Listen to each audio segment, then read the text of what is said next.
Hello everyone, welcome back. So in the second part of this week's lesson, now that we've written some code that uses the Node.js here to access the Pexels API.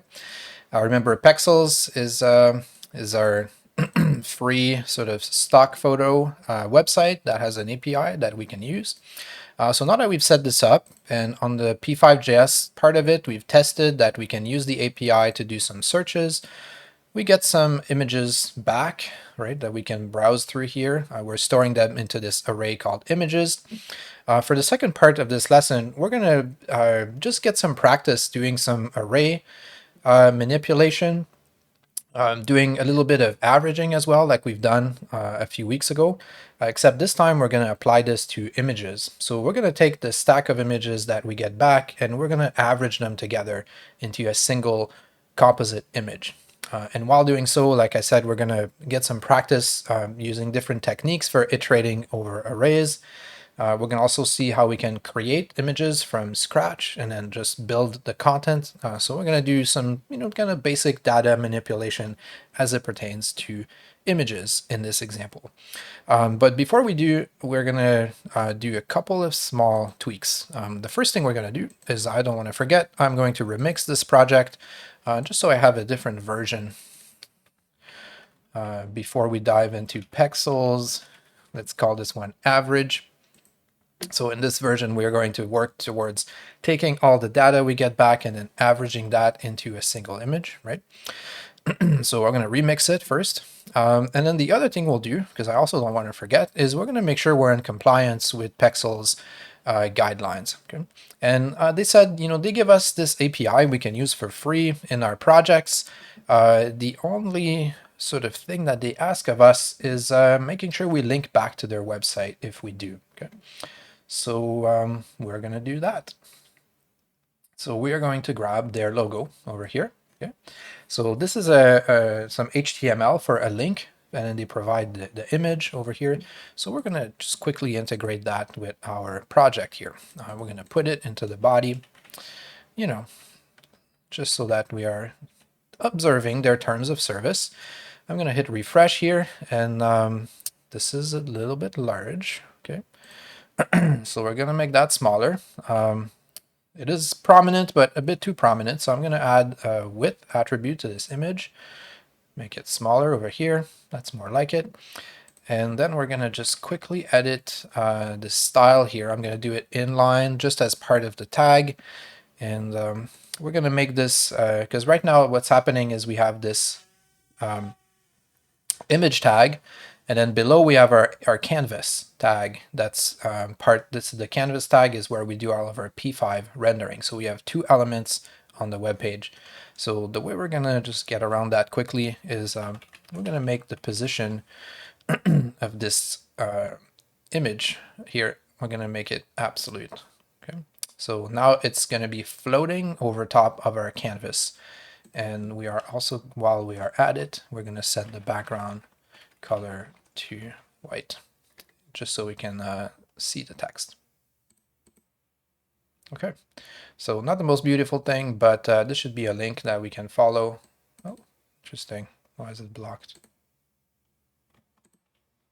Oh, there it is. As long as we open it into a new tab, we should be fine. So we're going to go target blank as well.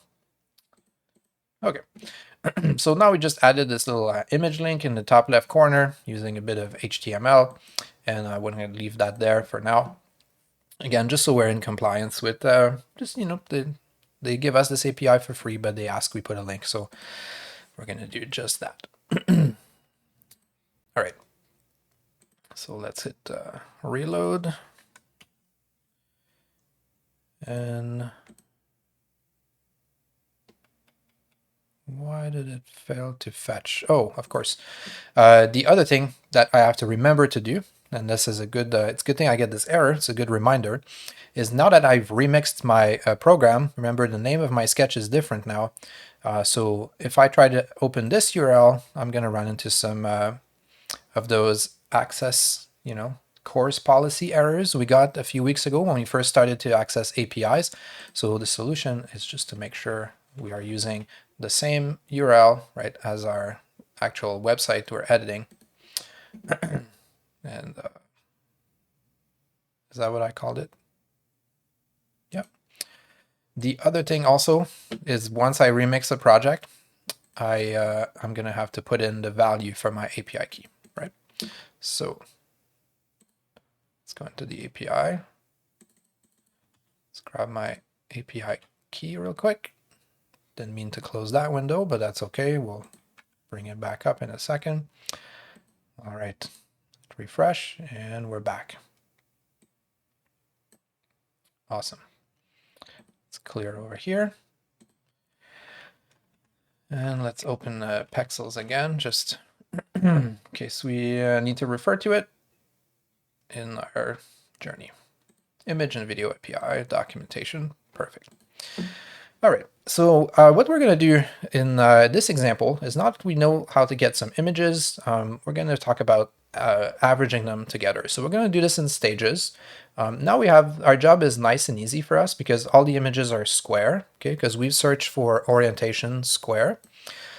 You'll notice that if you go onto Pexels, just the website, not the API, and let's say I search for a sunflower, okay, I'm not getting the same results here that we see on our P5 sketch, right? The results are a little bit different, and that's because essentially what we're doing is we're setting the square filter when we're searching. Okay, so these are the images I'm actually getting back. You're recognizing them from the sketch example. Okay.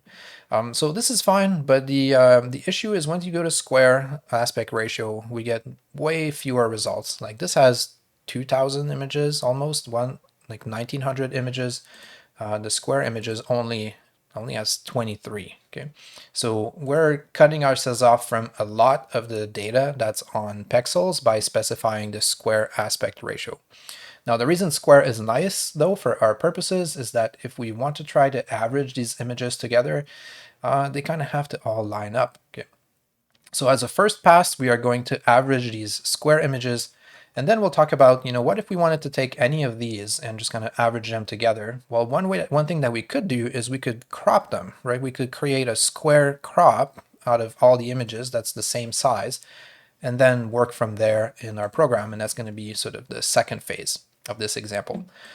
So let's start by just averaging the ones that we do have that are square and that are easy to work with. So the way we're going to do this is we're going to create an image here. We're going to call this, I'm going to use AVG for short, or let's not be lazy. Let's just call it average image. Okay. And what we're going to do inside setup is we are going to say average image. We're going to use createImage to create a blank image for us. And we're going to create it to be 650 by 650, which happens to be the size of these images we're getting back. Okay. So createImage is allows us to just basically create an empty image object. So now we can go into draw and we can say image, average image, draw it in the center. And of course, this is going to be black, okay, because this image currently has just nothing in it. It's just a blank image. So now our job is going to be to go and populate its actual pixels based on the images that we receive from our API search, on our search results. All right. So what we could do here is as we're getting some images, right, added, so this is the function that runs whenever our data is being fully loaded, right? And then we go through all the lines of the data where we get our search results. And right now we're getting only 15, but we could also say, we could add per page. Let's say we can go to the max, we can go to 80, right? Or maybe 50. We only get 23 square sunflowers, but if we put in a different keyword here, we'd probably get 50 images. So this is going through the search results, right? And then it's loading all the images one at a time. So once an image is loaded, what we can do is we can go and calculate the average of all the images we've received so far. Okay. Now this is going to take a little bit of code here, so instead of trying to do it right in there, let's define a new function. Let's call it calculateAverage, just so that this doesn't get too out of hand with the indentation here. And we're going to define this function right here. This way we can kind of tuck in all the code here for calculating the average, or if down the road we want to try maybe some other process, right? That's what we're going to do as the images come in. Maybe it's not about averaging. Maybe we have another method of calculating averages. I'll mention that in later on. We could just swap in a different function if we wanted to. So this function, we just made that name up, right? Calculate average, because it's essentially what it's going to do. So, so how do we calculate the average of an image? Well, we have to think about it from the perspective of a single pixel. Okay, so we all know how to calculate an average of a sequence of numbers, and we saw that in an example earlier on in the semester when we looked at graphs, right? So if you have a bunch of numbers and you want to take the average, well, it's simple. You want to just add them together and then divide by the number of values that you had. Okay, so if you have 10 numbers, you want to average them, add it all up, divide by 10. Okay, what about if we wanted to average an image? Well, an image is made out of pixels, right? So we're going to treat all pixels independently. And then we're going to go one step further, because what's a pixel? Well, if we break it down further, it's a set of color components. So for an RGB color, we have a red component, a green component, and a blue component. So the way that we can average a color, right? If we have a few colors, we want to average them together. We're going to add up all of their red components together. Then we're going to add up all of their blue components together and their green components together. And then once we're done doing that, we're going to divide by the number of pixels that we were trying to average. And we're going to do this operation for every pixel in our image, which is quite a few, but to the program, there's really no big deal, because that's what programs are meant to do. They're meant to just go through for loops, churn through large amounts of data, and do so without complaining. Okay. All right. So these are going to be essentially, it's going to be a process of calculating lots and lots of averages at once, right? If you think about an image, right, for each pixel in the image, we're going to have to calculate a red, green, and blue average, and do that for every single pixel in the image. Now in P5.js, if we're going to try to tackle this, we have to know something really important about the way pixels are structured inside the images. So let's take a look at p5.image. This is the reference page here. So when we load an image object, this is what we get back, a p5 image object. So inside this p5 image, right, we have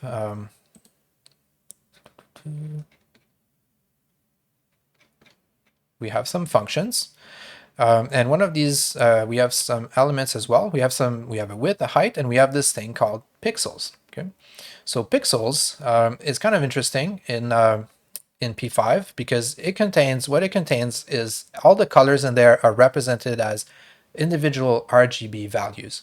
So the first pixel, let's say in the very top left corner of the image at index pixel coordinate 0, 0. This would be the first 4 values in the array. Okay. So we can see here the way that we access individual colors inside the pixels array. So we have, if this was our index, right, and we're looping through the array, we have the red component, the next value over is going to be the green component, the next value over is the blue, and then we also have the alpha. That's going to be important to remember, not for our averaging so much, but when we create the final image, we want to make sure we populate this alpha with something. Okay. So in other words, the pixels array, right, is a bunch of 4 values in a sequence for every pixel in the image. Okay. So the implication of that is that the total number of values inside the pixels array, right, is going to be 4 times, right, the dimensions of the image. So average image dot width times average image dot height, right? This is the number of pixels in our image. We multiply the width by the height. That gives us the total number of pixels. The number of values in the pixels array is that total number of pixels times 4. right? Because our array contains the red, green, blue, and alpha components as separate array values, all one and in a single file, one after the other. Okay? So rather than having to calculate this over and over, we're going to put it into a variable called n. Okay, we're going to start with that right at the top here. So the first step to our algorithm for averaging is we're going to create some arrays where we can add up all of these running totals for our red, green, and blue components for individual pixels. Okay. So let's go and say let average red. We're going to create an array for average red, an array for average green, average blue. Okay. And then we're going to go in and fill these arrays with zeros. This is important when we're working with arrays, and we're going to rely on, because these are going to be so big, if we don't put any values inside these arrays, unlike with processing in Java, where the default is 0, in JavaScript, the default value is just undefined, and that can lead to some issues sometime.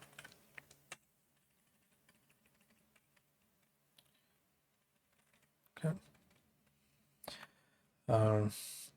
And actually, in this case, we're going to divide n by 4 here, because even though we have n is the total number of the total number of elements in our pixels array, right? These individual arrays don't have 4 times, right? They just have as many as we have pixels in the image. So we're going to divide that by 4, and we'll say average red I equals 0. Average green I equals 0. And what we're doing here is just going through these arrays and then filling them with zeros. And we're going to have as many averages for the red, green, and blue components as we have pixels in our image. Okay. So these arrays will be used to calculate the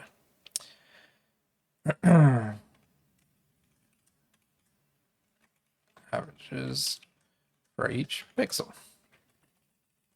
Excellent. Okay.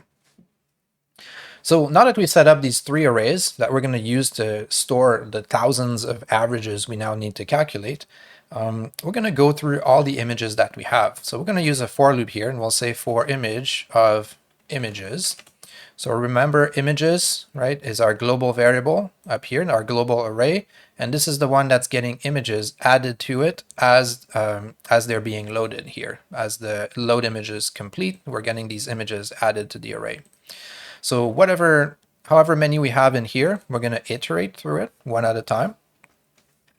And then we're going to be able to access the pixels of that image and then use them in our calculation. Now, if we go back to the reference here for a second, before we can access the pixels array in P5.js, it's really important that we have to use loadPixels first. Okay. We can demonstrate this here really quickly. If I look at my console, I'm going to open the right tab here. So our images, right? This is our array of images.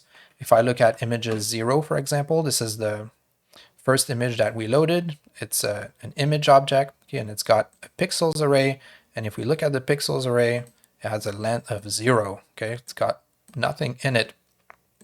However, if I say images, right? If I look at pixels, it's empty. If I say load pixels first, then if I look at pixels again, oh, all of a sudden, this is an array full of values, and we can see it's full of values from 0 to 255. And in this case, the first 4, right? This is the red, green, and blue and alpha of the first pixel in my image. Then I have the red, green, blue, and alpha of the second pixel, third pixel, fourth pixel, and so forth, right? Thousands and thousands of times. In fact, this contains that many values, which incidentally should be the same as n. Okay, so this is the number of values that we have in our pixels array. All right. So now that we know this, we can say image dot load pixels, because what we are going to do now is just one time. Load pixels, my bad. We're going to load the pixels because what we want to do is we want to go through these pixels one at a time. So we'll say create a for loop. And we could say pixels.length, but we already have n up here, so that's going to be a little shorter. Going to go through the for loop, and then we are going to figure out what is the index of an individual, let's call it index. What is the index of an individual pixel inside that array? Okay, so if we have to skip 4 numbers per pixels, like if each pixel represents 4 numbers in the array, the index of an individual pixel is going to be I times 4. Okay.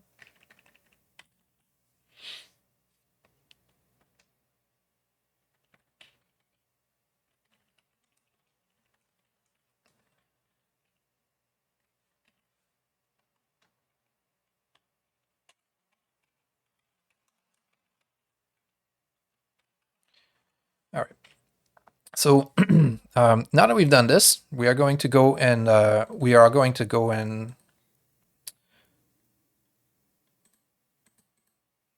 wait a second. We want to do I times 4 here. No, we want to do I divided by 4.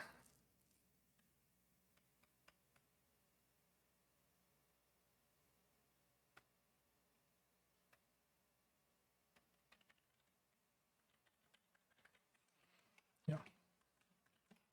I times 4. And we are going to increase in steps of 4 here. Okay, yeah, that makes more sense.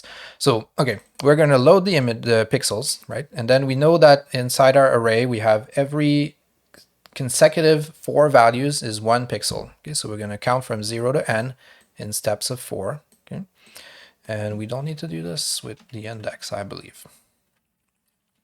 All right, so we're going to say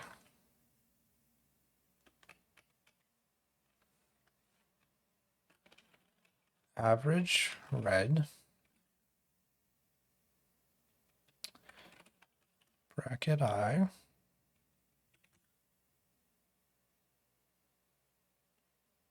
yes. Okay.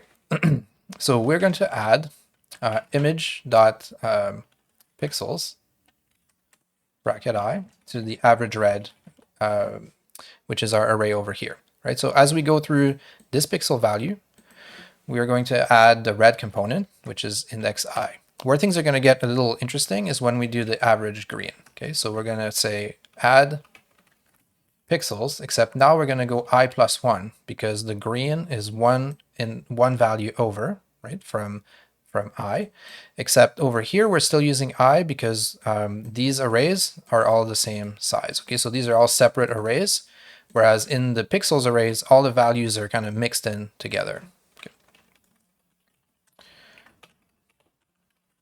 So we're going to go I plus 2. So that's going to be the red, the green, and the blue component of that particular image. So the idea is that if we do this for every image that we have in the list, right, at the end of this little for loop here, these arrays are going to contain the grand total, right, of all the red, green, and blue components that we found in each pixel in the array, right, represented over here. Right. Okay. In fact, what we should do here, because this n is not really helpful, in fact muddies the water a little bit, we are going to not multiply it by 4. And delete this. We are going to just call this n, and we are going to call this image.pixels.length. And I think this will be a little bit clearer. So now n is just going to be the number of pixels in our average image. Okay, so I think that's a little bit clearer and a little bit more direct. So n is the number of pixels we have. We're creating these arrays based on n, which is our number of pixels. And here we are actually iterating through the number of values inside the images pixels array, which we know is 4 times bigger than the number of pixels we have because red, green, and blue and alpha are separate components. Okay. It gets a little confusing because we're doing so many parallel averages at the same time, But when you stop and think about it, it's no different than averaging one sequence of numbers, right? We're just averaging lots and lots of stacks of numbers, right? Every pixel has a red, green, and blue component, and that is repeated across 15 or 20 or 50 images, however many we're getting back from the API. So the last step of the averages is time to actually, let's calculate the totals, time to average, right? So how do we do the average? Well, we go through all of our sums and then we divide them by the number of values we just averaged. Okay? So let's call this S. This is going to be, the S is going to be the number of images we have. Okay, so instead of always referring to images.length, we're going to refer to S. Okay? And then we'll say average image dot load pixels because we also want to go and I called it average image dot load pixels because we want to go in and be able to manipulate its pixels array. And now we're going to go through all the pixels we have and we're ready to average. Okay. All right. So here the index of an individual, let's call it index, is going to be I times 4. So this is the index into the pixels array, right? Because remember the pixels array has separate values. So we'll say average image I dot pixels bracket index. So this is going to be the red component, right? This is going to be the red component that we want to average. So we'll say average red divided by S.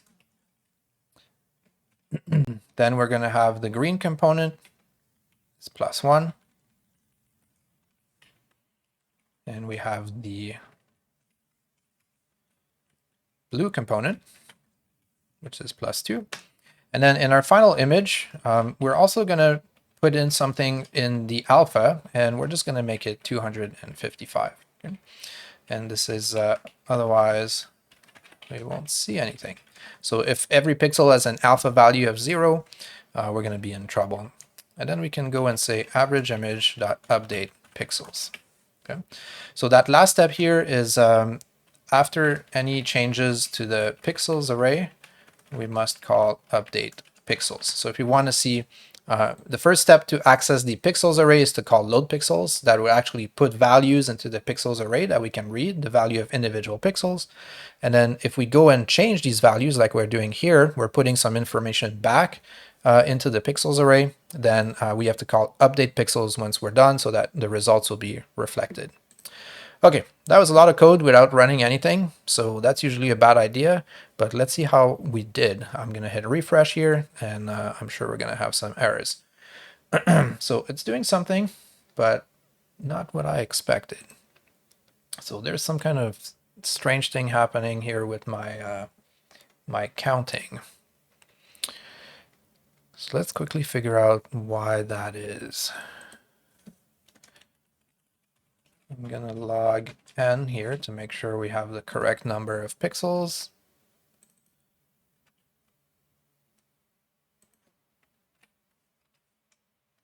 Okay.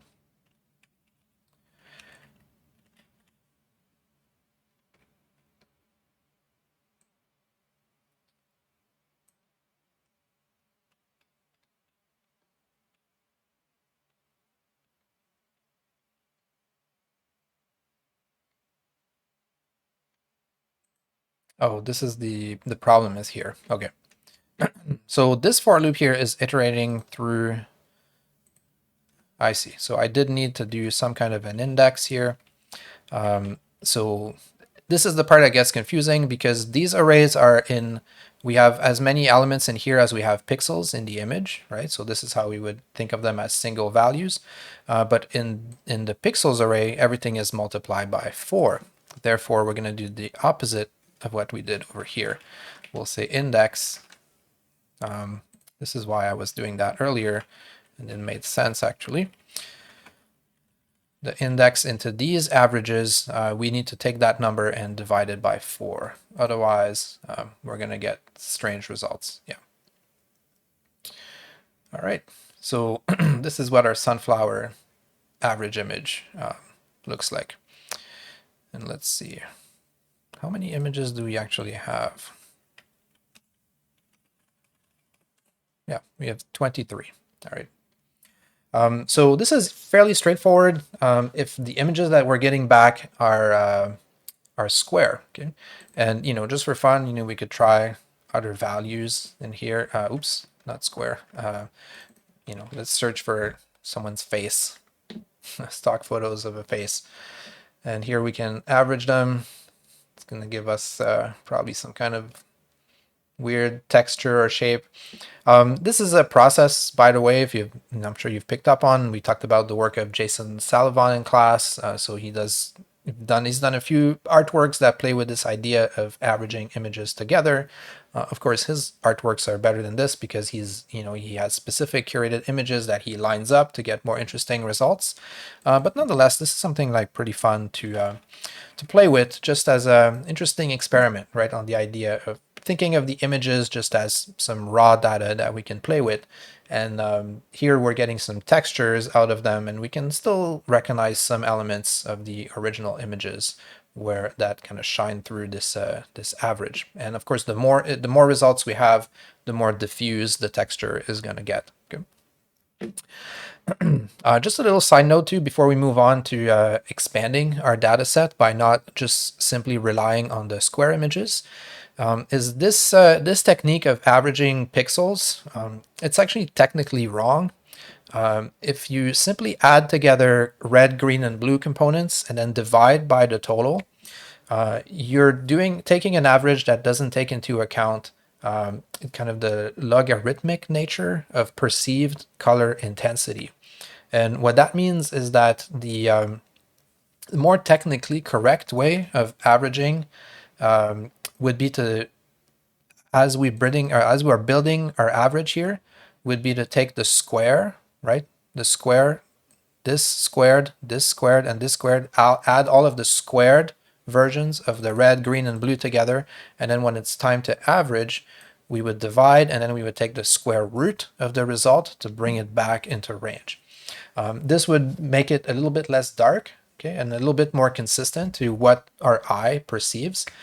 For this averaging example, I've tried it and actually prefer this version that is more naive and wrong because it creates these more interesting textures, in my opinions. I'll put a link in the reference if you're curious, though. Just the correct way to do color averaging would be to square the color components and then take the square root of the average.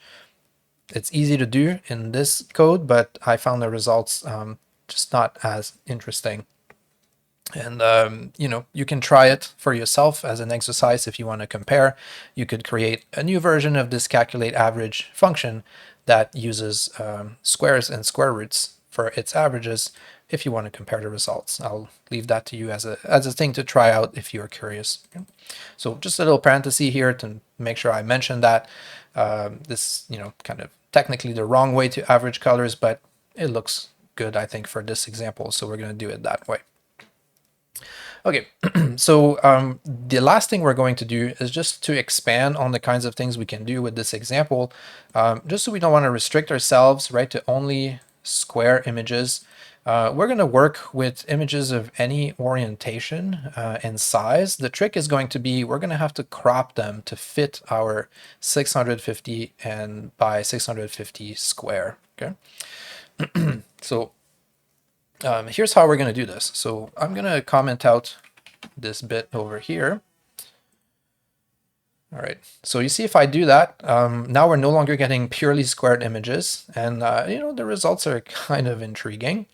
But it means that our calculations here no longer make sense because this assumes a square image, right?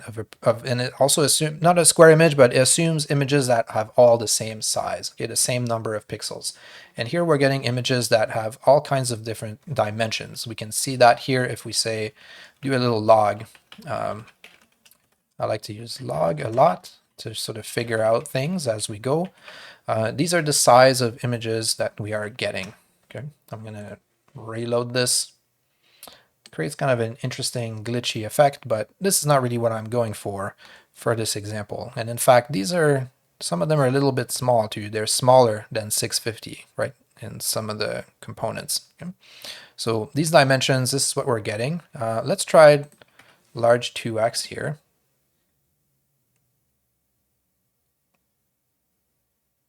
Okay, so now we're getting just bigger versions of the images. These are all the dimensions we're getting. Okay?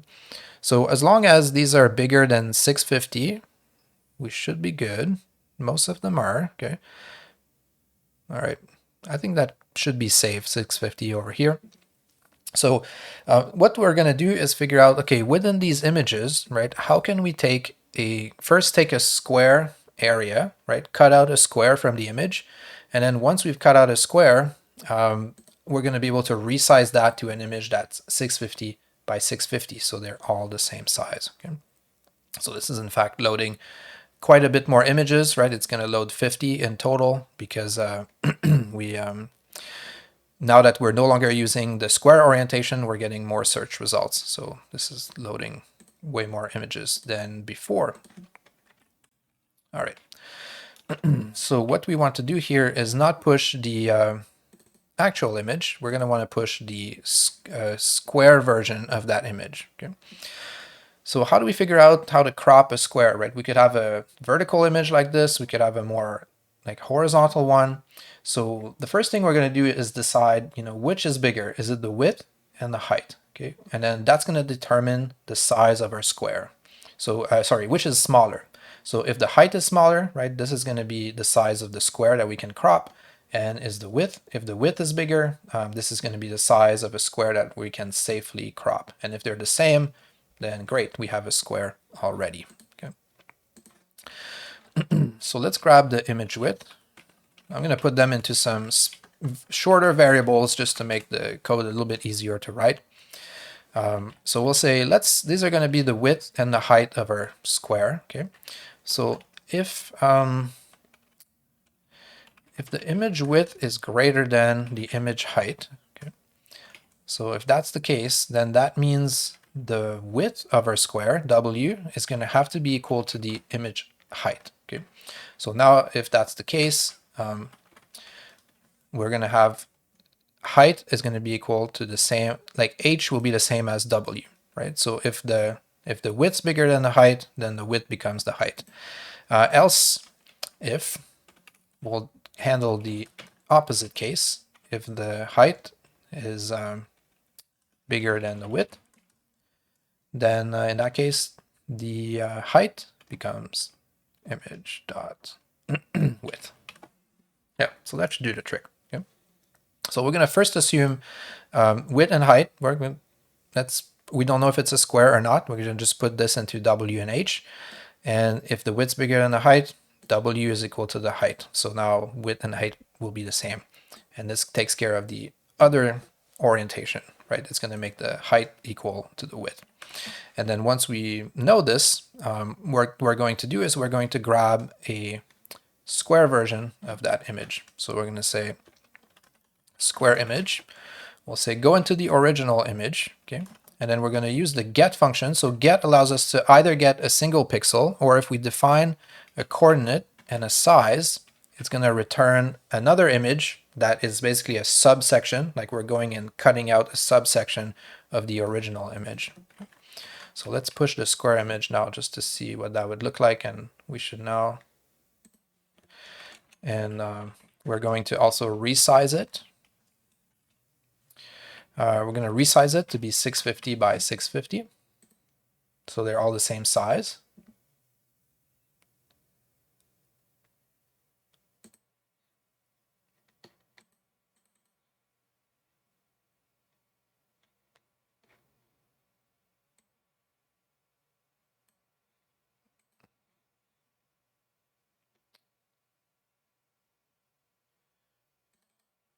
Square image not defined. Yep, you're right. I called it square img. Let's hit a refresh again.